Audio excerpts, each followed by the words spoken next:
সাম্প্রতিক সময়ে একটা নিউজ বেশি প্রচারিত হচ্ছে। ম্যাক্সিমাম দিনই আমরা খবর দেখতে গেলে এই নিউজটা পাই। সেটা হলো প্রেমিকের বাড়িতে প্রেমিকার অনশন, বিয়ের দাবিতে। আর সবচেয়ে বিশাল ব্যাপার হলো গতকালকে আমি একটা খবর দেখলাম, সেখানে দেখা গেছে যে প্রেমিক বিয়ে করছে, তার প্রেমিকের বউ ভাতের দিন প্রেমিকা উপস্থিত। কি হয়েছে যে তার সাথে 3 বছর একটানা সম্পর্ক ছিল। 3 বছর আগে মেবি তাকে বিয়ে করেছিল, কিন্তু সেটার কোনো কাগজপত্র নেই। কাজী ডেকে বিয়ে করেছে এবং তারা একসাথে এতদিন ছিল। এখন যেহেতু কাগজপত্র নেই, তাই তার পরিবারও জানে না, ছেলের পরিবারও জানে না, মেয়ের পরিবারও জানে না। এক্ষেত্রে শুধু মেয়ের বান্ধবী জানে আর কাজী যে বিয়ে পড়িয়েছে সে। তো এই ক্ষেত্রে সবাই মেয়েটার উপর দোষারোপ দিচ্ছে, মেয়েটা বেহায়া বা নির্লজ্জ এইরকম টাইপের।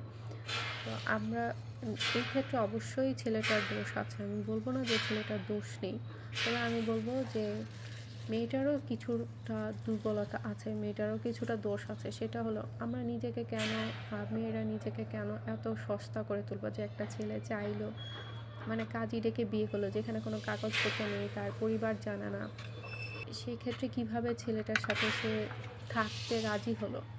আর সবচেয়ে বড় কথা হলো যখন আমরা অবশ্যই নিজেদের থেকে কাউকে ভালোবাসি না বেশি।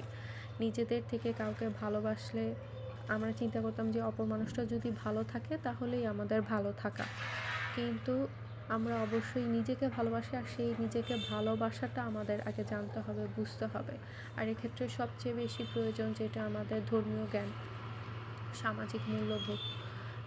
ধর্মীয় জ্ঞান আমাদের ধর্মে কিন্তু অবশ্যই বলা আছে, যদি মেয়ের গার্ডিয়ান উপস্থিত না থাকে সেই ক্ষেত্রে বিয়েটা হবে না, হবে না, হবে না। এই ক্ষেত্রে আমাদের নবী সাল্লাল্লাহু আলাইহি ওয়াসাল্লাম 3বার বলেছেন। তো এই ক্ষেত্রে আমি বলবো ধর্মীয় জ্ঞান অবশ্যই থাকা প্রয়োজন, আর সামাজিক মূল্যবোধ অবশ্যই উন্নত প্রয়োজন। আর এটা আমাদের পরিবার থেকে আরও বেশি সন্তানদের মানে এই বিষয়ে আরও সচেতন করতে হবে। আর পরিবারের সাথে এখন একটা দূরত্ব তৈরি হয়ে গেছে, যেহেতু ফোনের মাধ্যমে বেশিরভাগ বাচ্চারা বেশি এডিক্টেড থাকতেছে, এবং এখন আমাদের ঘর অনেক বেশি হয়ে গেছে, আলাদা একটা রুম দেওয়া হচ্ছে, সন্তানদের প্রাইভেসি দেওয়া হচ্ছে। সেক্ষেত্রে দেখা যায় পারিবারিক যে বন্ডিংটা এটা থাকছে না। তো পারিবারিক বন্ডিংটা যদি থাকে, মানে ফ্যামিলি বন্ডিংটা যদি থাকে ভালো, আর তার সাথে যদি ধর্মীয় জ্ঞানটা ভালোভাবে দেওয়া যায়, তাহলে আমি মনে করি এই যে মেয়েদের এই রকম সমস্যার সম্মুখীন আশা করি হতে হবে না। এক্ষেত্রে আমাদের পরিবারের সচেতনতা খুবই একটা গুরুত্বপূর্ণ ভূমিকা রাখে। যখন পরিবার সচেতন থাকবে তখনই ছেলে হোক মেয়ে হোক যে কোনো অপরাধে জড়ানোর আগে অনেকবার চিন্তা মানে জড়াতে পারবে না। আমার মনে হয় এক্ষেত্রে সচেতনতা, পারিবারিক সচেতনতা, বাবা মায়ের সচেতনতা খুব বেশি গুরুত্বপূর্ণ। তো ভালো থাকবেন সবাই। আশা করি আমার এই ভিডিওটা আজকেও সবার কাছে অনেক ভালো লাগবে। তো সবাই আমার পেজে একটা ফলো আর একটা লাইক দিয়ে দিবেন। ভালো থাকবেন। আসসালামু আলাইকুম।